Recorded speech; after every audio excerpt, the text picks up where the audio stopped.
Bu Kexiansu, Jilid 7 bagian 2. Berisiklah keadaan di situ setelah Kuat Lin mengeluarkan kata-kata ini. Para anak murid Bu Tongpai saling bicara sendiri, saling berbantahan. Akhirnya, hanya ada 20 orang, termasuk Kui Tek Tojin, yang meninggalkan tempat itu, menuruni bukit, dan memasuki sebuah hutan di kaki bukit. Tempat ini dipilih oleh Kui Tek Tojin untuk menjadi tempat tinggal mereka sementara waktu, sambil menanti perkembangan selanjutnya. Sisanya semua suka mengangkat Kuat Lin menjadi ketua mereka, setelah mereka tadi menyaksikan betapa lihainya Kuat Lin dan mereka semua ingin memperoleh bagian pelajaran ilmu silat yang tinggi. Demikianlah, mulai hari itu De Kuat Lin menjadi ketua yang baru dari Bu Tongpai yang dipimpinnya dengan gaya dan bentuk yang baru pula. Dengan harta benda berupa emas permata yang amat mahal yang didapatkan dan dilarikannya dari Pulau Es, dia membangun markas Bu Tongpai menjadi bangunan yang megah, mewah, dan kuat. Karena hatinya ingin lekas-lekas melihat Bu Tongpai menjadi perkumpulan yang kuat dan banyak anggotanya, dia pun menerima anggota-anggota baru. Anggota baru diterima dari golongan apapun juga. Syaratnya hanya satu, bahwa mereka itu haruslah memiliki kepandaian sampai pada tingkat tertentu, dan bersumpah setia sampai mati kepada Bu Tongpai. Karena mendengar bahwa ketua Bu Tongpai yang baru adalah seorang wanita cantik yang memiliki kesaktian hebat, juga amat kaya raya, maka banyaklah orang-orang berdatangan dan masuk menjadi anggota Bu Tongpai. Mereka terdiri dari orang-orang Kang Ou dan golongan kaum sesat yang tadinya hidup sebagai perampok dan bajak-bajak yang tidak tertentu penghasilannya. Mulai pula lah De Kuat Lin mengatur dan merencanakan cita-citanya untuk putranya. Dengan kerjasama antara dia dan para anggota baru yang berpengalaman, mulailah dia diam-diam mengadakan kontak dan mencari kesempatan untuk menghubungi para pembesar tinggi, yang merupakan kekuatan rahasia untuk memberontak terhadap kaisar. Inilah cita-cita De Kuat Lin. Dia pernah menjadi ratu, menjadi istri seorang raja, biarpun hanya raja kecil yang menguasai kerajaan Pulau Es. Karena itu, dia menganggap bahwa putranya, Han Buong, adalah seorang pangeran. Seorang pangeran haruslah bercita-cita menjadi raja. Bukan raja kecil yang hanya menguasai sebuah pulau, melainkan raja besar. Dan satu-satunya jalan untuk dapat mencapai ini, hanyalah menggulingkan kaisar, sehingga kelak ada kesempatan bagi putranya untuk menjadi kaisar. Tentu saja untuk memberontak sendiri dengan mengandalkan kekuatan Bu Tongpai merupakan hal yang tak masuk di akal, dan hanya merupakan usaha bunuh diri. Maka dia mencari kesempatan mengadakan kontak dengan para pembesar tinggi yang berambisi seperti dia, sehingga mungkin bagi mereka untuk menggunakan bala tentara yang dapat dikuasai untuk mencapai cita-cita mereka itu. Memang sesungguhnya lah bahwa kemuliaan duniawi atau alam benda merupakan keadaan yang amat berbahaya. Tak dapat disangkal pula bahwa hidup memang memerlukan kebendaan sebagai pelengkap dan pelangsung hidup, dan amat baiklah kalau orang dapat menggunakan keduniawian itu pada tempat sebenarnya. Akan tetapi, akan celakalah, dan hanya akan menimbulkan malapetaka bagi diri sendiri dan bagi orang lain, kalau manusia sudah dikuasai oleh duniawi yang merupakan harta benda, kedudukan, nama besar, kepandaian, dan lain-lain sebagainya. Alam kebendaan ini mempunyai sifat seperti arak. Diminum dengan kesadaran dan pengertian akan menjadi obat, tapi di lain saat dalam keadaan lalai akan menjadi minuman yang memabokkan. Dan sekali orang mabok oleh duniawi, akan timbullah perbuatan sombong, sewenang-wenang, dan lupa segala. Yang ada hanyalah keinginan memenuhi segala kehendaknya dengan cara apapun juga, tanpa mengharamkan segala cara. Demikian pula terjadi dengan De Kuat Lin. Dahulu, belasan tahun yang lalu, De Kuat Lin merupakan seorang pendekar wanita yang gagah perkasa, penentang kejahatan yang gigih, sehingga namanya bersama 12 orang suhengnya sebagai Kepsa Sin Hiap amatlah terkenal. Akan tetapi, setelah malapetaka menimpa Kepsa Sin Hiap, dendam menaburkan bibit yang merubah seluruh pandangan hidupnya. Setelah dia berhasil membalas dendam secara keji dan kejam sekali, bibit itu masih berkembang biak, dan merubah sifat, dari dendam kepada pengejaran kemuliaan yang tanpa batas. Sudah terlalu lama kita meninggalkan Han Swat Hong, putri dari Raja Han Tiong. Sebaiknya kita mengikuti pengalamannya agar tidak tertinggal terlampau jauh. Seperti kita ketahui, Suat Hong yang berwatak keras itu marah-marah ketika melihat betapa Sin Leong menolong seekor beruang dan tidak mempedulikan dia. Dianggapnya Sin Leong sengaja mencari-cari alasan untuk menghambat perjalanan. Padahal dia ingin sekali segera mencari dan menemukan ibunya yang tidak ia ketahui kemana perginya, dan bagaimana nasibnya setelah badai yang amat dahsyat mengamuk di sekitar lautan itu. Akan tetapi, tentu saja dia hendak meninggalkan Sin Leong di pulau kosong itu bukan dengan hati yang sesungguhnya, melainkan hanya untuk sekedar menunjukkan kemarahan hatinya saja. Karena itu setelah perahunya jauh meninggalkan pulau itu, sehingga pulau di mana Sin Leong mengobati beruang itu tidak nampak lagi, Dara itu memutar lagi perahunya, dan hendak kembali kepada Sin Leong. Sudah dibayangkannya betapa Sin Leong yang selalu sabar dan selalu mengalah kepadanya itu akan minta maaf dan menyatakan penyesalan hatinya, dan dia yang akan memaafkannya. Saat-saat seperti itu mendatangkan keharuan, kebanggaan, dan kemenangan di dalam hatinya. Betapa bingung dan kagetnya ketika kemudian dia mendapat kenyataan bahwa dia tersesat jalan, dan tidak tahu lagi di mana dia meninggalkan Sin Leong tadi. Demikian banyaknya pulau yang sama bentuknya di lautan itu, banyak sekali bongkahan es yang datang dan pergi seperti hidup saja. Setelah berputar-putar tanpa hasil, dan yakin bahwa dia berada makin jauh dari tempat di mana Sin Leong berada, setelah berteriak-teriak memanggil dengan pengerahan hikang tanpa ada jawabannya, akhirnya dia memutar perahu keluar dari daerah penuh pulau kecil yang membingungkan itu. Biarlah, dia akan pergi saja melanjutkan perjalanan seorang diri mencari ibunya. Dia merasa yakin bahwa suhengnya itu tentu akan dapat menyelamatkan diri. Suhengnya memiliki ilmu kepandaian yang amat tinggi. Suat Hong tidak tahu bahwa perahunya menuju ke selatan, bukan menuju ke daerah Pulau Es lagi. Namun karena maksudnya untuk mencari ibunya, Dara ini seolah-olah berlayar tanpa tujuan, dan membiarkan saja kemana perahu yang terdorong angin itu membawanya. Pada suatu hari, tampak olehnya garis hitam di sebelah kanan. Garis itu masih jauh sekali, akan tetapi dengan girang dia dapat mengenal bahwa garis hitam yang amat panjang membujur dari kanan ke kiri itu adalah sebuah daratan yang agaknya tiada bertepi. Aha, itulah daratan besar, pikirnya dengan girang. Dia segera membelokkan perahunya menuju ke garis hitam itu. Ketika perahunya sudah tiba di dekat pantai yang sunyi, dia melihat ada sebuah perahu lain yang meluncur cepat dari sebelah kirinya. Perahu itu kecil, dan di dalamnya ada seorang laki-laki muda yang kelihatannya gagah dan tampan. Pemuda itu pun memandang kepadanya, sehingga dua pasang mata saling pandang sejenak. Akan tetapi, Suat Hong membuang muka, dan tidak mempedulikan orang yang tidak dikenalnya itu, terus saja mendayung perahunya ke tepi. Begitu perahunya mendekati daratan, dia lalu meloncat ke daratan, tidak menghiraukan perahunya lagi. Memang dia tidak berpikir untuk kembali ke tempat itu dan berperahu lagi. Untuk apa berlayar? Pulau Es sudah kosong. Dia akan mencari ibunya di daratan besar, karena kalau ibunya berada di suatu pulau, agaknya tentu tidak akan dapat terlepas dari amukan badai yang dahsyat itu. Kalau ibu berada di daratan besar, dan ini mungkin saja terjadi, barulah ada harapan bahwa ibunya masih hidup dan dapat bertemu lagi dengannya. Andai kata tidak, dia pun akan merantau di daratan besar, tidak kembali ke laut. Dia tahu bahwa demikian pula agaknya pendapat suhengnya. Sebelum berpisah mereka sudah membicarakan hal ini berkali-kali.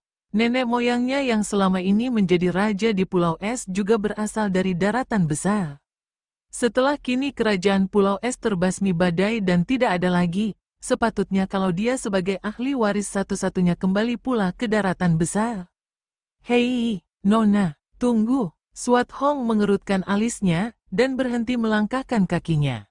Ia membalik, dan melihat betapa pemuda yang berada di dalam perahu tadi sudah menambatkan perahunya, dan juga perahu yang ditinggalkannya tadi di pantai. Kini pemuda itu berlari mengejarnya. Mau apa engkau mengejar dan memanggil aku? Suat Hong bertanya, matanya memandang penuh selidik. Pemuda itu usianya tentu hanya lebih tua 2-3 tahun darinya, seorang pemuda yang berwajah tampan dan gagah. Perawakannya tinggi besar, matanya menyorotkan kejujuran dan membayangkan kekerasan dan keberanian. Kedua lengan yang tampak tersembul keluar dari lengan baju pendek itu kekar berotot, membayangkan tenaga yang hebat. Bajunya yang terbuat dari kain tipis membayangkan dada yang bidang, terhias sedikit rambut, berotot, dan kuat sekali. Melihat bahan pakaiannya dapat diduga bahwa pemuda ini seorang yang beruang. Namun melihat dari keadaan tubuhnya dan kaki tangannya, agaknya dia biasa dengan pekerjaan berat. Kalau bukan seorang petani, tentu seorang nelayan, pikir Swat Hong, kagum juga memandang tubuh yang kokoh kuat itu. Pemuda itu tersenyum. Senyumnya lebar memperlihatkan deretan gigi yang kokoh kuat pula, senyum terbuka seorang yang berwatak jujur dan bersahaja. Akan tetapi sikapnya ketika mengangkat kedua tangan di depan dada sebagai penghormatan, membuktikan bahwa dia pernah makan sekolahan, alias terpelajar, terbukti pula dari kata-katanya yang biarpun ringkas dan singkat, akan tetapi tetap sopan. Maafkanlah aku, Nona meninggalkan perahu begitu saja, aku merasa sayang, dan membantu meminggirkannya. Melihat gerakan Nona ketika meloncat, jelas bahwa Nona berkepandaian tinggi. Aku ingin sekali belajar kenal, ujarnya. Swat Hong mengerutkan alisnya, hatinya sedang tidak senang, karena selain kegagalannya mencari ibu, juga perpisahannya dengan Sin Leong setidaknya mendatangkan rasa gelisah di hatinya. Kini ada pemuda yang amat lancang ingin belajar kenal, sungguh menggemaskan. Aku tidak membutuhkan perahu itu lagi, dan aku tidak peduli apakah kau meminggirkannya atau hendak memilikinya. Aku tidak minta bantuanmu, tentang belajar kenal, biasanya hanya pedang, kepalan tangan, dan tendangan kaki saja yang mau belajar kenal dengan orang asing yang lancang. Sepasang mata lebar itu terbelalak, seolah-olah memandang sesuatu yang amat aneh, namun membayangkan kekaguman yang luar biasa. Dan memang, di luar dugaan Swat Hong sendiri, sikap dan kata-katanya tadi mendatangkan rasa kagum yang amat besar di dalam hati pemuda ini. Watak pemuda ini memang mengagumi sikap orang yang terbuka, jujur, kasar, dan tanpa pura-pura, seperti sikap Swat Hong yang baru saja diperlihatkan. Hahaha, pemuda itu tertawa bergelak, dan kedua matanya menjadi basah oleh air mata. Ini pun ciri khasnya, kalau dia tertawa, air matanya keluar seperti orang menangis. Dengan punggung tangannya yang besar dan berotot, dia menghapus air matanya. Nona hebat sekali, hahaha, aku Kwilun, selama hidupku baru sekarang ini bertemu dengan seorang nona yang begini hebat. Di antara 1000 orang gadis, belum tentu ada satu. Nona, kalau sudi, perkenalkanlah aku Kwilun. Biarpun jelek dan kasar, bukanlah tidak terkenal. Ayahku adalah seorang pelaut biasa, dan sudah meninggal, demikian pula ibuku. Aku anak pelaut, akan tetapi sejak kecil aku sudah ikut kepada guruku. Guruku inilah yang terkenal. Guruku adalah Lem Hai Seng Jin, pertapa yang amat terkenal di dunia Kang Ou, dan kami berdua tinggal di Pulau Kura-Kura di Laut Selatan. Melihat sikap terbuka ini, geli juga hati Swat Hong. Kini dia melihat jelas bahwa pemuda ini sama sekali tidak kurang ajar. Kasar memang, akan tetapi kekasaran yang memang menjadi wataknya yang terbuka. Orang macam ini baik dijadikan sahabat, pikirnya. Akan tetapi, harus dibuktikan dulu apakah pemuda ini pantas menjadi sahabatnya. Sungguh pun menurut pengakuannya dia murid seorang pertapa yang namanya terkenal di dunia Kang Ou. Swat Hong tersenyum. Engkau lebih pantas menjadi seorang penjual jamu. Setelah engkau memperkenalkan semua nenek moyangmu kepadaku, dengan maksud apakah engkau seorang pria minta berkenalan dengan seorang wanita? Kwilun mengerutkan alisnya yang sangat lebat seperti 2 buah sikat ditaruh melintang di dahinya itu. Dia lalu menggeleng-geleng kepalanya. Memang, sebelum aku berangkat merantau, Suhu berpesan dengan sungguh bahwa aku tidak boleh mendekati wanita cantik, yang katanya amat berbahaya melebihi ular berbisa. Akan tetapi, biarpun Nona cantik sukar dicari cacatnya, namun kepandaian Nona tinggi, dan sikap Nona jujur menyenangkan. Aku ingin bersahabat, karena sekarang ini baru pertama kali aku merantau seorang diri. Aku membutuhkan seorang sahabat yang pandai seperti Nona, untuk memberi petunjuk kepadaku. Untuk budi Nona ini, tentu aku akan berusaha menyenangkan hatimu. Suat Hong makin terheran. Dia tidak tahu apakah pemuda ini pintar atau bodoh. Sikapnya terbuka, kata-katanya teratur, akan tetapi ada bayangan ketololan. Kau bisa apa sih? Bagaimana engkau bisa menyenangkan hatiku? Dia menyelidik. Aku bodoh, akan tetapi kalau ada orang-orang kurang ajar kepadamu, tanpa Nona turun tangan sendiri, aku sanggup menghajar mereka. Dia melonjorkan kedua lengannya yang kekar berotot itu. Dan jangan Nona sangsi lagi, biar ada 50 orang, aku masih sanggup menghadapi mereka, kalau perlu dibantu dengan senjataku, kipas dan pedang. Kalau Nona senang sajak, aku banyak mengenal sajak kuno yang indah, dan di waktu Nona kesepian, aku dapat menghibur Nona dengan nyanyian. Aku suka sekali bernyanyi, hampir saja Suat Hong tertawa geli. Orang yang kekar seperti seekor singa buas ini membaca sajak, bernyanyi, dan senjatanya kipas. Benar-benar seorang pemuda yang aneh, akan tetapi tentu saja dia belum mau percaya begitu saja. Sambil memandang tajam dia berkata, kau bicara tentang pedang dan kipas sebagai senjata, akan tetapi aku tidak melihat engkau membawa senjata apa-apa. Tunggu dulu, Nona. Aku memang sengaja meninggalkannya di perahu. Setelah berkata demikian, Quilun membalikkan tubuhnya dan berlari cepat sekali ke perahunya. Ketika dia sudah kembali ke depan Suat Hong, benar saja dia telah membawa sebatang pedang yang sarungnya terukir indah, dan sebuah kipas bergagang perak yang diselipkan di ikat pinggangnya. Mengapa baru sekarang kau memperlihatkan senjata-senjatamu? Kalau tadi aku membawa senjata, tentu akan menimbulkan dugaan yang bukan-bukan. Untuk berkenalan dengan seorang gadis, bagaimana aku berani membawa senjata? Tentu disangka perampok atau bajak. Mau atau tidak, Suat Hong tersenyum. Timbul rasa sukanya kepada pemuda kasar yang aneh ini. Betapapun juga, aku adalah seorang wanita dan engkau seorang pria, mana mungkin menjadi sahabat? Tidak patut dilihat orang. Mata yang lebar itu kembali terbelalak penuh penasaran, dan tangan kirinya dikepalkan. Apa peduli kata-kata orang? Kalau ada yang berani mengatakan yang bukan-bukan, tentu akan kuhancurkan mulutnya. Wanita adalah seorang manusia, pria pun seorang manusia. Apa salahnya berkenalan dan bersahabat? Nona, aku Quilun bukan seorang yang berpikiran kotor. Juga aku tidak akan sembarangan memilih kawan. Aku kagum melihat Nona, maka kalau Nona sudi, harap memperkenalkan diri. Suat Hong makin tertarik. Akan tetapi dia masih ragu-ragu, apakah orang ini patut dijadikan seorang teman? Biarpun lagaknya seperti jagoan, siapa tahu kalau kosong belaka. Kau bilang tadi kau adalah murid seorang Tosu yang terkenal? Ya, Suhu Lem Hai Seng Jin merupakan tokoh yang paling terkenal di daerah selatan. Kalau begitu, ilmu silatmu tentu lebih lihai daripada bicaramu yang seperti penjual jamu, bukan? Harap jangan mentertawakan. Biarpun tidak selihai Nona yang dapat kulihat dari gerakan meloncat dari perahu tadi, akan tetapi masih tidak terlalu banyak orang di dunia ini yang akan sanggup mengalahkan Quilun. Tidak ada artinya kalau hanya disombongkan dan dibanggakan tanpa ada buktinya.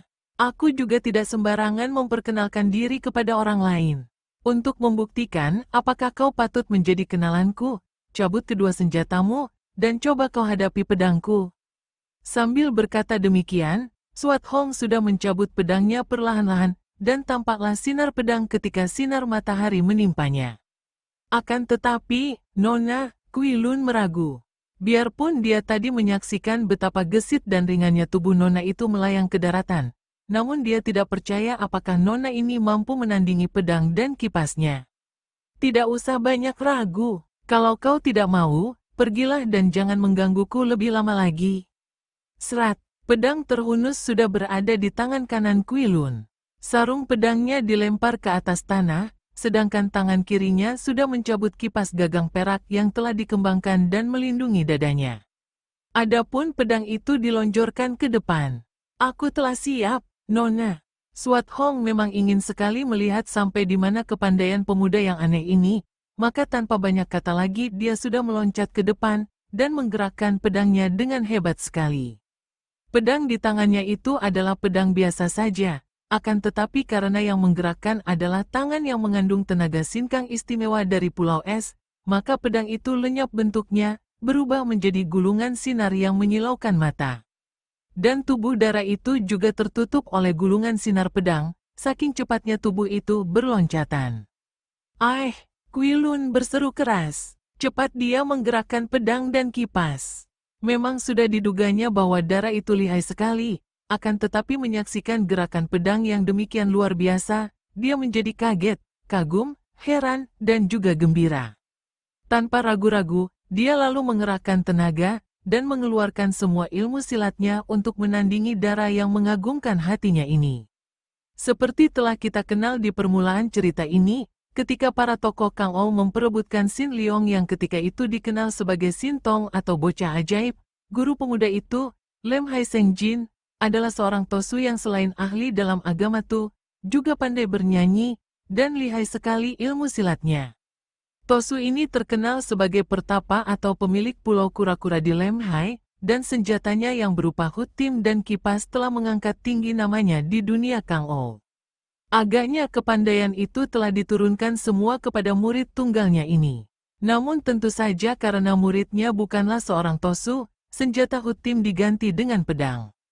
Pedang dan kipas adalah senjata yang ringan, kini dimainkan oleh kedua lengan Kuilun yang mengandung tenaga gajah. Tentu saja dapat dibayangkan betapa cepatnya kedua senjata itu bergerak sampai tidak tampak lagi sebagai senjata kipas dan pedang, melainkan tampak hanya gulungan sinar yang berkelebatan, dan saling belit dengan sinar pedang di tangan Swat Hong.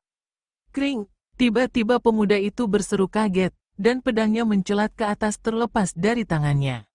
Swat Hong tersenyum. Dia tadi sudah menyaksikan bahwa ilmu pedang pemuda itu cukup lihai, bahkan dalam hal kecepatan dan tenaga tidaklah kalah banyak dibandingkan dengan kepandaiannya sendiri. Adanya dia dapat membuat pedang pemuda itu terlepas dalam waktu 30 jurus, hanyalah karena selain dasar ilmu silatnya lebih tinggi daripada pemuda itu, juga kenyataan bahwa pemuda itu tidak mau menyerangnya dengan sungguh-sungguh dan mendasarkan permainannya pada tingkat penguji dan berlatih saja. Kalau pemuda itu melawan dengan sungguh-sungguh, dia sendiri sangsi apakah akan dapat merobohkannya dalam waktu 100 jurus. "Wah, kau hebat sekali, Nona. Aku mengaku kalah." Kuilun menjura dan menyimpan kipasnya.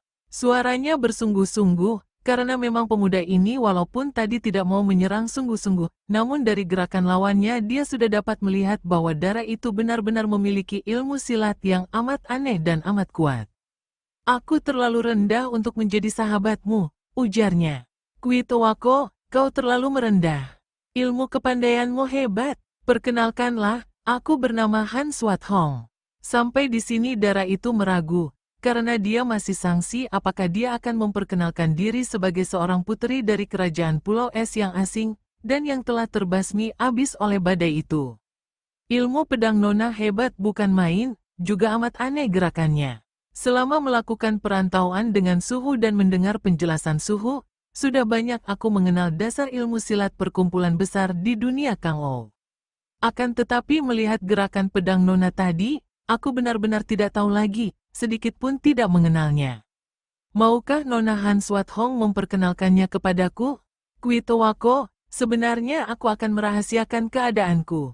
Baru pertama kali ini aku menginjak daratan besar, dan aku tidak ingin melibatkan diri dengan urusan di dunia Kang Ou, apalagi memperkenalkan diriku.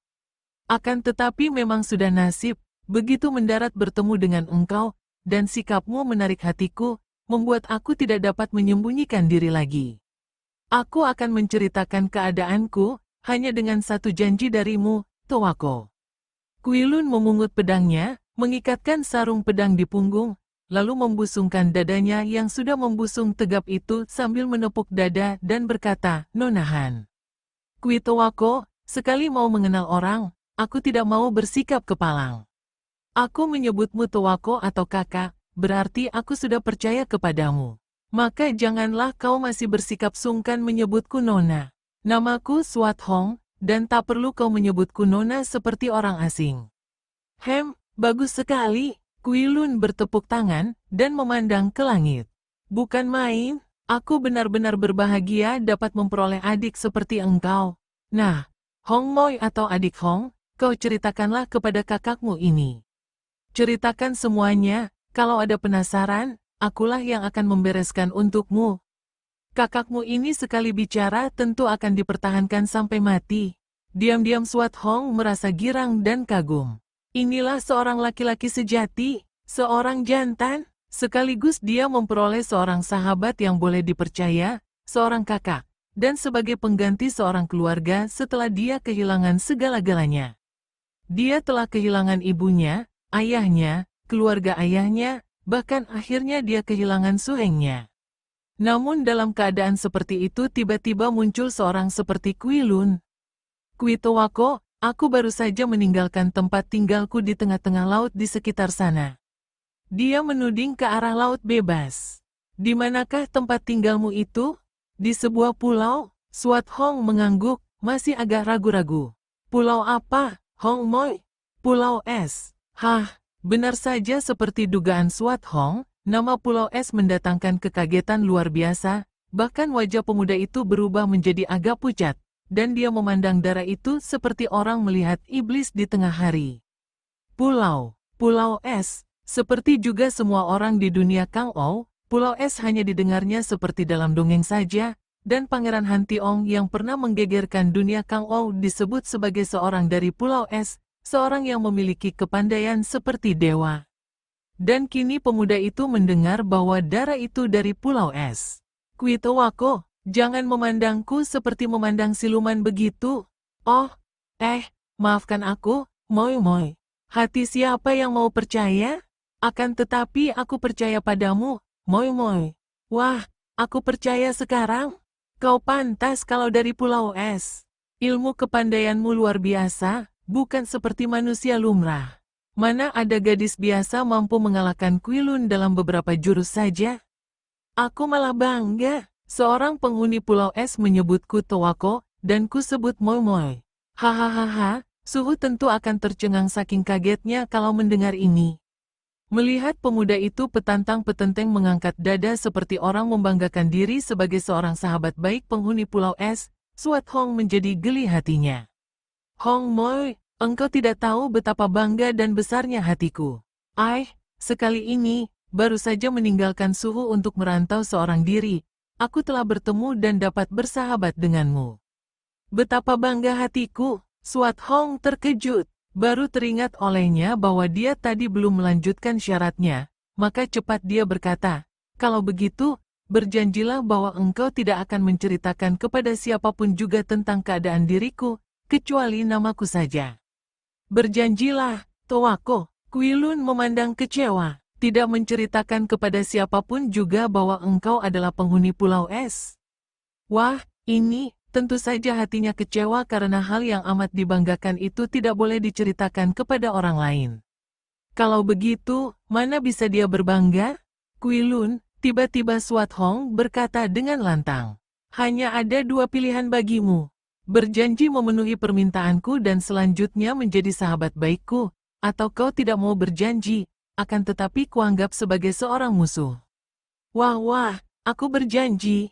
Aku berjanji. Bukan karena takut kepadamu, Hong Moi.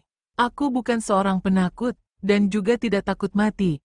Akan tetapi karena memang aku merasa suka sekali kepadamu. Aku tidak sudi menjadi musuh. Nah, aku berjanji, biarlah aku bersumpah bahwa aku tidak akan menceritakan kepada siapapun juga tentang asal-usulmu, kecuali, tentu saja kalau kau sudah mengizinkan aku. Siapa tahu, sambungnya penuh harap. Suat Hong tersenyum lega. Baiklah, Kui Towako, aku percaya bahwa engkau akan memegang teguh janjimu. Sekarang dengarlah cerita singkatku, dan kuharap kau suka membantuku. Aku adalah putri dari Raja Pulau Es. Aduh, kembali mata itu terbelalak, dan Kui Lun segera membungkuk, agaknya malah akan berlutut. Towako, kalau kau berlutut atau melakukan hal yang bukan-bukan lagi, aku takkan sudi bicara lagi kepadamu. Kui Lun berdiri tegak lagi. Haya, siapa bisa menahan datangnya hal-hal yang mengejutkan secara bertubi-tubi ini? Baiklah, aku taat. Benarkah aku boleh menyebutmu Moi Moi? Siapa bilang tidak boleh? Aku hanya bekas putri raja. Ayahku telah meninggal dunia, dan ibuku. Ah, aku sedang mencari ibuku yang pergi entah kemana. Kuitowako, aku tidak bisa menceritakan lebih banyak lagi. Yang penting kau ketahui hanya bahwa ibuku telah berbulan-bulan meninggalkan Pulau Es, entah kemana perginya, dan aku sedang mencarinya. Juga aku telah saling berpisah dengan suhengku. Aku sedang pergi merantau, dan sekalian mencari ibuku dan suhengku. Aku akan membantumu. Kuilun menggulung lengan bajunya yang memang sudah pendek sampai ke bawah siku itu. Jangan khawatir, terima kasih, Towako. Dan sekarang, engkau hendak kemanakah? Sudah kukatakan tadi bahwa aku meninggalkan Pulau Kura-Kura untuk pergi merantau meluaskan pengalaman, sekalian memenuhi permintaan penduduk kota Leng Xiaobun yang berada tak jauh dari pantai ini. Permintaan apa, Towako? Beberapa orang penduduk bersusah payah mencari suhu di Pulau Kura-Kura, dan mereka mohon pertolongan suhu untuk menghancurkan komplotan busuk yang merajalela di kota ini. Suhu lalu memerintahkan aku pergi, dan sekalian aku diberi waktu setahun untuk merantau sendirian. Kebetulan sekali aku bertemu denganmu di sini. Marilah kau ikut bersamaku ke Leng Xiaobun, tentu kau akan gembira melihat keramaian ketika aku menghadapi komplotan itu. Setelah selesai urusanku di sana, aku menemanimu mencari suhengmu dan ibumu.